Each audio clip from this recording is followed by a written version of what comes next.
bagaimana kabar kalian?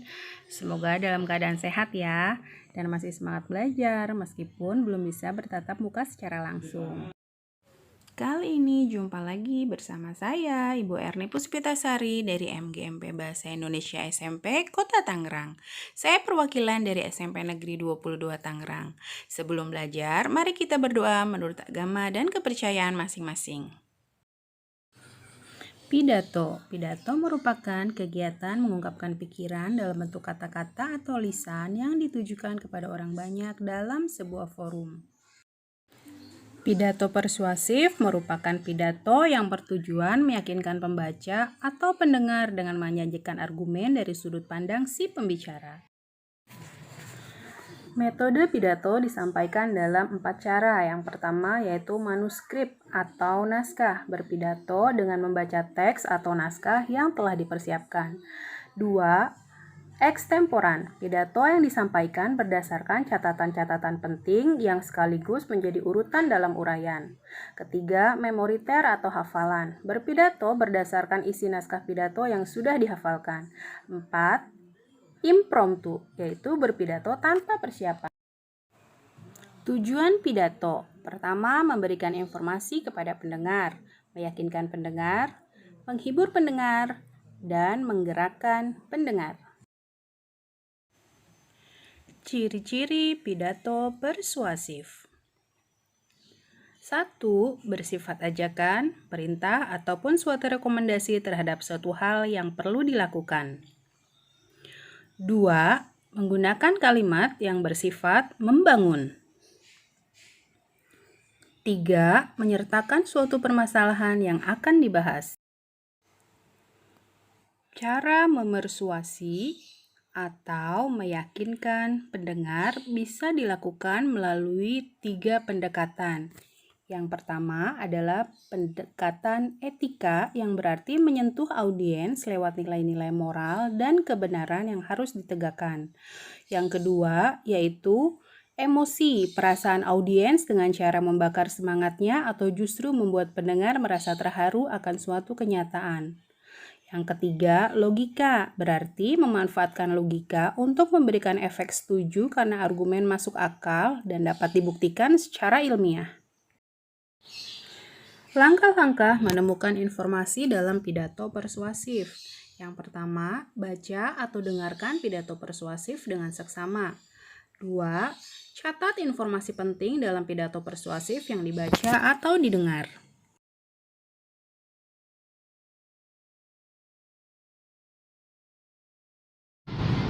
Assalamualaikum warahmatullahi wabarakatuh.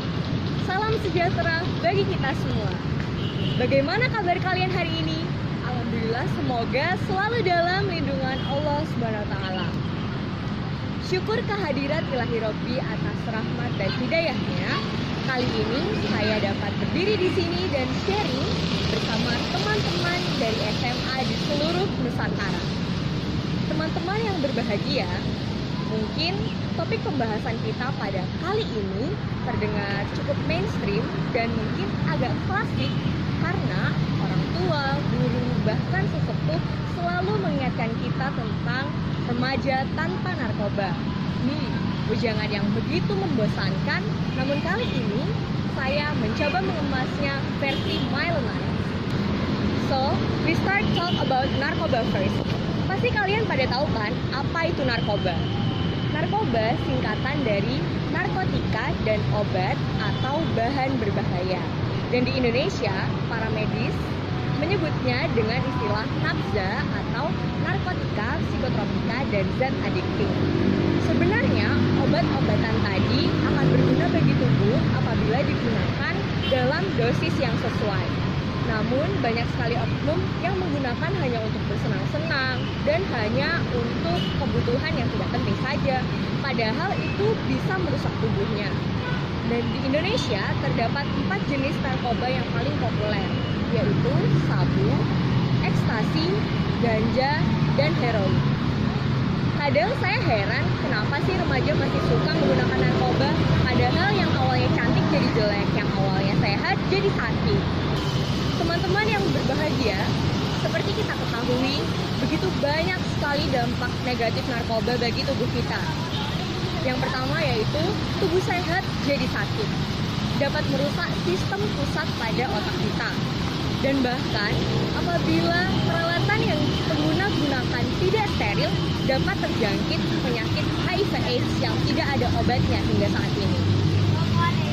Teman-temanku di seluruh Indonesia, BNN membuktikan sebanyak 23,sekian% penyalahguna narkoba adalah remaja yang terdiri dari pelajar maupun mahasiswa.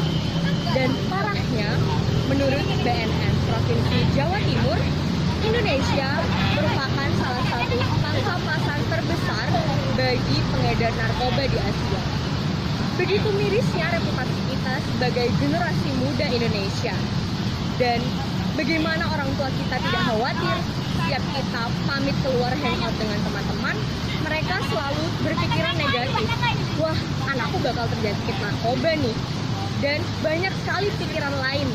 Dan sekarang narkoba tidak lagi berupa pil dan obat-obatan ataupun butiran yang seperti kita ketahui biasanya. Seiring berkembangnya zaman, narkoba juga semakin canggih. Narkoba dapat beredar berupa permen warna-warni yang menarik, berupa bentuk-bentuk boneka. Apabila kita tidak teredukasi sejak dini, maka kita bisa terjerumus ke dalamnya. Sobat milenial, for your information, pada 14 Februari silam, DPD Granat Jatim telah menyelenggarakan sosialisasi sekaligus penyuluhan anti narkoba pada teman-teman SMA yang diselenggarakan di SMA 2 Negeri Surabaya. Antusiasmenya begitu tinggi karena di dalamnya terdapat pengetahuan tentang jenis-jenis narkoba, bahaya narkoba, serta rehabilitasi.